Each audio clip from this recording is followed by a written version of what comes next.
This channel does not promote any violent, harmful, or illegal activities. All content provided by this channel is meant for an educational purpose only. মুখ্যমন্ত্রীর সঙ্গে দেখা করতে যাওয়া নিয়ে বিস্ফোরক খগেন মুর্মুর স্ত্রী। মুখ্যমন্ত্রীর লোকজনই খুন করতে হামলা চালিয়েছিল, তিনিই আবার দেখা করতে এসেছেন। কেন কথা বলবো তার সাথে। পিটিয়ে খুন করে দিচ্ছিল, সকলেই দিদির লোক। প্ল্যান করে খুন করার জন্যই ওদের রাখা হয়েছিল, অভিযোগ বিজেপি সাংসদের স্ত্রী। কেন কথা বলবো আর কি, এরকম টিএমসির গুন্ডা বাহিনীগুলা মারার চেষ্টা করছিল, মেরেই ফেলে দিত। এখনো পর্যন্ত কাউকে অ্যারেস্ট করেনি। প্ল্যান করে এটা করেছে। প্ল্যান না করলে এখানে এরকম 400 লোক থাকতো। সব টিএমসি, ওরা বলছিল যে আমরা দিদির লোক আছি।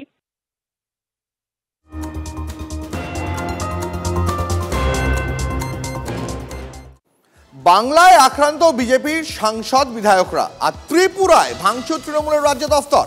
আগরতলায় তৃণমূলের রাজ্য দফতরে হামলার অভিযোগ বিজেপির বিরুদ্ধে। স্থানীয় সূত্রে খবর, নাগরাকাটায় বিজেপি সাংসদ এবং বিধায়কের ওপর হামলার প্রতিবাদে বিক্ষোভ থেকে উত্তেজনা ছড়ায়। ত্রিপুরার রাজ্য দফতরে হামলার ঘটনায় কড়া প্রতিক্রিয়া জানিয়েছেন অভিষেক বন্দ্যোপাধ্যায়। দেখাচ্ছি সেই পোস্ট আপনাদের।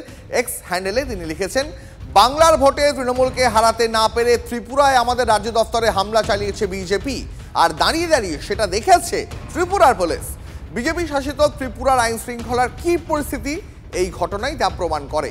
রাজ্য দপ্তরে ভাঙচুরের প্রতিবাদে আগরতলায় আজ 5 সদস্যের প্রতিনিধি দল পাঠাচ্ছে তৃণমূল কংগ্রেস। সেই দলে থাকছেন প্রতিমা মণ্ডল, সায়নী ঘোষ, বীরবাহা হাসদা, সুস্মিতা দেব, কুণাল ঘোষরা। এই মুহূর্তে বিজেপি নেতা জগন্নাথ চট্টোপাধ্যায় রয়েছেন আমাদের সঙ্গে। জগন্নাথবাবু, বিজেপির বিধায়ক সাংসদের ওপর হামলা, তারপর তার প্রতিবাদে যে মিছিল আগরতলায় বেরিয়েছিল বিজেপির, সেই মিছিল থেকে তৃণমূল কংগ্রেসের দপ্তর ভাঙচুর করা হয়েছে, এই অভিযোগ তুলেছেন অভিষেক বন্দ্যোপাধ্যায়। পাশাপাশি তিনি তীব্র সমালোচনা করেছেন এই ঘটনায় ত্রিপুরা প্রশাসনেরও। কি বলবেন? এটাই বলবো যে খগেন মুর্মু এবং শঙ্কর ঘোষের উপর যে প্রাণঘাতী হামলা হয়েছিল, সেই মামলা কি হয়েছে সেটা সরকার প্রকাশ্যে এনেছে। সেই মামলায় যে লুঙ্গি বাহিনী জিহাদিদের ছবি প্রকাশ্যে এসেছে, যাদের পরিচয় প্রকাশ্যে এসেছে, তাদের একজনও গ্রেপ্তার হয়েছে। তাতে বোঝাই যাচ্ছে এখানকার সরকার পূর্ব পরিকল্পিতভাবে একজন আদিবাসী নেতাকে খুন করে দেওয়ার চেষ্টা করেছিলেন এবং বিধানসভার চিফ হুইপকে মেরে ফেলার চেষ্টা করেছিলেন। যদি কোনো গ্রেপ্তার না হয়, যদি কোনো শাস্তি না হয়, তাহলে এটাই প্রমাণ হয়। এবং এই যখন এখানকার রাজ্য সরকারের মানসিকতা, তখন ভারতীয় জনতা পার্টি একটি সর্বভারতীয় দল, তাই তার প্রতিক্রিয়াও যদি হয় ভারতীয় জনতা পার্টির সাধারণ কর্মীদের, সেটাও সর্বভারতীয়ই হবে। গতকাল ভারতীয় জনতা পার্টির দিল্লি প্রদেশের প্রদেশ সভাপতির নেতৃত্বে বঙ্গভবন ঘেরাও হয়েছে। আপনাদের কাছে শুনলাম ত্রিপুরাতে আমাদের মিছিল বেরিয়েছিল এবং আপনারাই বলছেন অভিযোগ নাকি বিজেপি সেই ত্রিপুরায় ওদের প্রদেশ অফিস ভাঙচুর করেছে। অন্যায় করেছে, কারণ ত্রিপুরাতে তৃণমূল কংগ্রেসের কোনো অস্তিত্বই নেই। ওই প্রদেশ অফিসটুকু আছে কেন সেটাও আমি জানি না।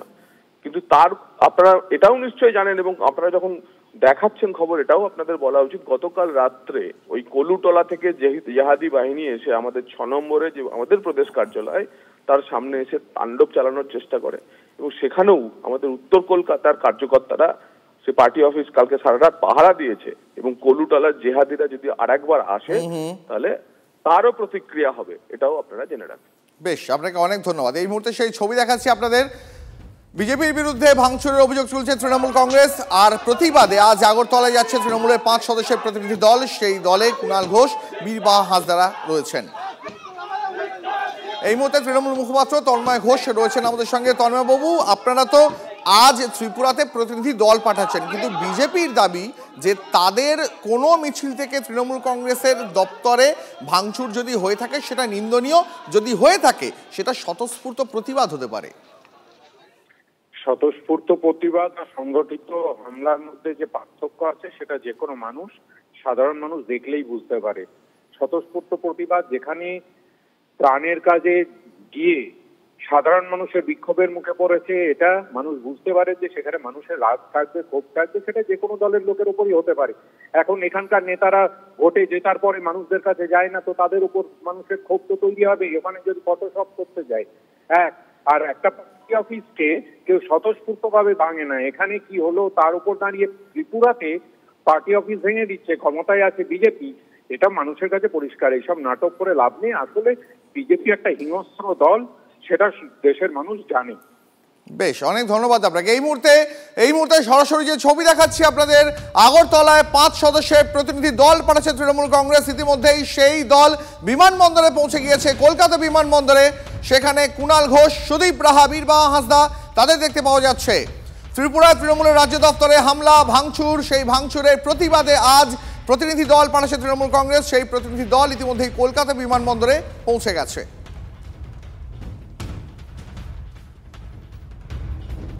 এদিকে ত্রিপুরায় তৃণমূলের রাজ্য দপ্তরে ভাঙচুরের প্রতিবাদ, মুরলীধর সেন লেনে বিজেপি দপ্তরের সামনে বিক্ষোভ তৃণমূলের। বিজেপির বিরুদ্ধে আগরতলার রাজ্য দপ্তরে ভাঙচুরের অভিযোগ তৃণমূল কংগ্রেসের, পাল্টা কলকাতায় বিজেপির দপ্তরের সামনে তৃণমূলের বিক্ষোভ। সেই ছবিটাও দেখাবো এই মুহূর্তে আপনাদের, দেখুন।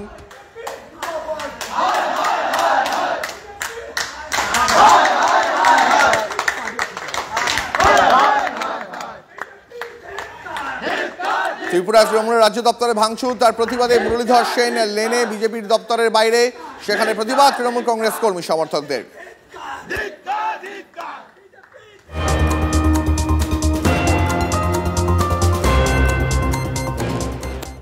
এবার একটু উত্তরবঙ্গের পরিস্থিতির দিকে নজর রাখি। নাগরাকাটার বামনডাঙ্গায় এখনো নিখোঁজ 2। নদীর ধারে বালির চরে কাদা পলি স্তূপে হন্যে হয়ে ঘুরে বেড়াচ্ছেন পরিজনেরা। নিখোঁজদের মধ্যে রয়েছে 3 বছরের এক শিশু ও 45 বছরের এক মহিলাও। उसको अभी तक भी नहीं मिला, वो खुद रो रो के ढूंढ रहा है और यहाँ पर कोई सुख सुविधा मतलब कोई चीज का भी व्यवस्था अभी तक नहीं किया है सरकार कि कोई आके यहाँ पर लाश भी ढूंढने के लिए साथ दे। आपका घर का कितना आदमी का मौत हुई है? 3 आदमी का, वही तो मैं बोल रही हूँ। और एक अभी भी लापता है। अभी भी 3 साल का बच्चा लड़का निव्यास नाइक, अभी तक नहीं पता चला। नहीं, अभी तक पता नहीं चला है। उसका पुलिस की तरफ से ढूंढने का कोशिश किया, कुछ कोशिश नहीं किया है अभी तक। এই মধ্যে আমাদের সহকর্মী রনি আমাদের সঙ্গে রয়েছেন। আমি সরাসরি একবার রনির কাছে চলে যাব এবং রনির কাছ থেকে জানতে চাইবো, রনি ঠিক এই মুহূর্তে নাগরাকাটা বামনডাঙ্গার কি পরিস্থিতি সেখানে? দেখো, নাগরাকাটা বামনডাঙ্গার অবস্থা খুবই ভয়াবহ। জলস্তর কমলেও কিন্তু এখনো সেখানকার দুর্যোগ কাটেনি।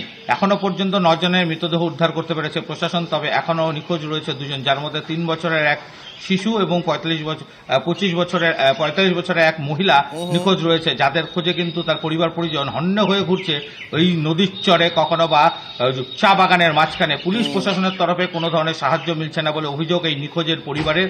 যেই শিশুটি নিখোঁজ রয়েছে সেই পরিবারেরই কিন্তু 3 জন মারা গিয়েছেন এই হরপাবানে। স্বাভাবিকভাবে এখন কিন্তু দিশেহারা এলাকার মানুষজন, যদিও জেলা শাসক এবং পুলিশ সুপার আশ্বাস দিচ্ছেন যে সব রকম ভাবে সাহায্য করা হবে পরিবারকে, এবং পুলিশ তল্লাশি চালাচ্ছেন, কারণ যে জল নাগরাকাটার থেকে একেবারে গোটা টন্ডু বামনডাঙ্গাকে ভাসিয়েছে সেই জলই কিন্তু ধূপগুড়ি ময়নাগুড়ি এলাকায় ঢুকেছিল।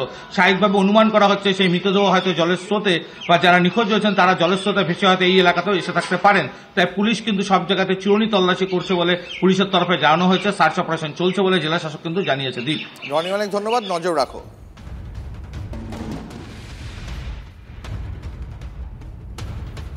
মডেল ভিলেজে 2 জন নিখোঁজ রয়েছে, সেটা আমরা খবর পেয়েছি, আমাদের লাগা আছে, সব জায়গাতে আমরা খবর দিচ্ছি। আপনি জানেন এখান থেকে জলটা অনেক জায়গাতে গিয়েছে, ময়নাগুড়ি ধূপগুড়ি এরিয়াতে গিয়েছে, তো সব জায়গাতে আমরা খোঁজ লাগাচ্ছি। আমরা নিশ্চয়ই পাবো কি আমরা যে মিসিং আছে ওনাকে আমরা দিতে পারি। 2 জন নিখোঁজ রয়েছে এখনো পর্যন্ত। এখন পর্যন্ত আমাদের ডেড বডি, আপনারা সবাই জানেন 9টা আমরা ডেড বডি পেয়েছি। তো এখন কিছু আমি শুনছি কি এখন অনেকগুলো মিসিং আছে, তো ওটা আমাদের চেষ্টা চলছে ওদেরকে খুঁজতে। ছিল চিঁড়ে তৈরির মিল, সেটাই হয়ে গেল পুকুর। বন্যা এক মুহূর্তে বদলে দিয়েছে গ্রামের ছবিটা। জলঢাকা নদীর প্রবল জলোচ্ছ্বাসে কার্যত ধুলিস্বাদ ময়নাগুড়ির আমগুড়ি গ্রাম পঞ্চায়েতের খাটোর বাড়ি, তারার বাড়ি, চারের বাড়ি সহ একগুচ্ছ গ্রাম।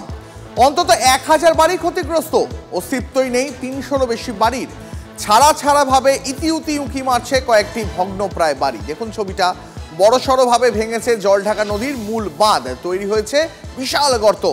ঘরবাড়ি হারিয়ে গ্রামবাসীদের স্থান হয়েছে এখন প্রশাসনের ত্রাণ শিবিরে। কেউ আবার রেল লাইনের পাশে উঁচু জমিতে ত্রিপল দিয়ে ছাউনি দিয়েই আশ্রয় তৈরি করে ফেলেছেন। গ্রামবাসীদের সঙ্গী বলতে এখন শুধুই চোখের জল আর প্রশাসনের আশ্বাস। আমার পিছনে আপনারা যে জায়গাটা দেখছেন সেটা দেখে মনেই হতে পারে যে এটা একটা আস্ত পুকুর, কিন্তু এটা আদতেও কোনো পুকুর না, এটা ছিল একটা চিড়ের মিল। ধান থেকে যে চিড়ে তৈরি হয় সেই চিড়ের মিল ছিল। ওই যে দেখছেন জলঢাকা নদীর বাঁধ, সেদিন সেই জলঢাকা নদীর বাঁধ ভেঙে এইখান দিয়ে হু হু করে জল আসে এবং গোটা মিল উড়িয়ে নিয়ে চলে যায় এবং জায়গাটা কিন্তু এখন পুকুরে পরিণত হয়েছে। সত্যি তো চতুর্দিকে যে হিসেবে বন্যা জল চতুর্দিক থেকে আসছে, হ্যাঁ, তাতে প্রত্যেকটা বাড়ি ভাঙার পরে আমাদের বাড়িগুলো ভাঙে শেষ হয়ে গেছে। সব বাড়ি শেষ? সব বাড়ি শেষ হয়ে গেছে। এখন কোথায় আছেন তাহলে?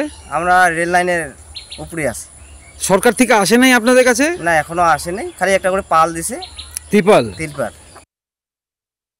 আপনারা যে দেখেন প্রত্যেকটা জায়গায় সরকারি দেওয়া পলিথিন টাঙিয়ে সেখানে মানুষ সেখানে আশ্রয় নিয়েছে। পাশাপাশি ডিএম কিট আগামীকালের মধ্যে ঢুকে যাচ্ছে। আপাতত কিছু ডিএম কিট যেগুলো ছিল সেগুলো প্রত্যেকটা জায়গায় ঢুকে গেছে। সরকারি ত্রাণ যেগুলো, তাদের খাওয়া দাওয়া ধরে কাপড় ধরে তাদের বস্ত্র পরিধান যতটুকু যা প্রয়োজন, আপাতত যতটুকু যা প্রয়োজন সেটা কিন্তু সরকারিভাবে যথেষ্ট জায়গায় দিয়ে দিছে। পাশাপাশি কিছু কিছু জায়গায় বিশেষ করে এই মুহূর্তে মশারির প্রয়োজন। আমি বিডিও সাহেবের সঙ্গে কথা বললাম, আগামীকাল সরকারিভাবে তারা মশারির ব্যবস্থা করে নিচ্ছে।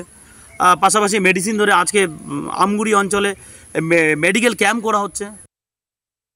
যখন বন্যাটা শুরু হয় সেই সময় থেকে আমি রাস্তায় ছিলাম এবং ওখান থেকে আমরা আমাদের দমকল বিভাগ, আমাদের সিভিল ডিফেন্স বিভাগ, disaster management team, police team সবাই একযোগে তখন থেকেই মানুষকে রেস্কিউ করা শুরু করেছে। রিলিফ সেন্টার 16টা রিলিফ সেন্টার চলছে এই মুহূর্তে এবং সেখান থেকে পর্যাপ্ত খাবার যাতে সব 3 বেলা পৌঁছে যায় সেটা সকালে ড্রাই ফ্রুটস দেওয়া হচ্ছে, বাচ্চাদের বেবি ফুডস দেওয়া হচ্ছে, দুপুরের খাবার এবং রাত্রের খাবার পৌঁছে দেওয়া হচ্ছে।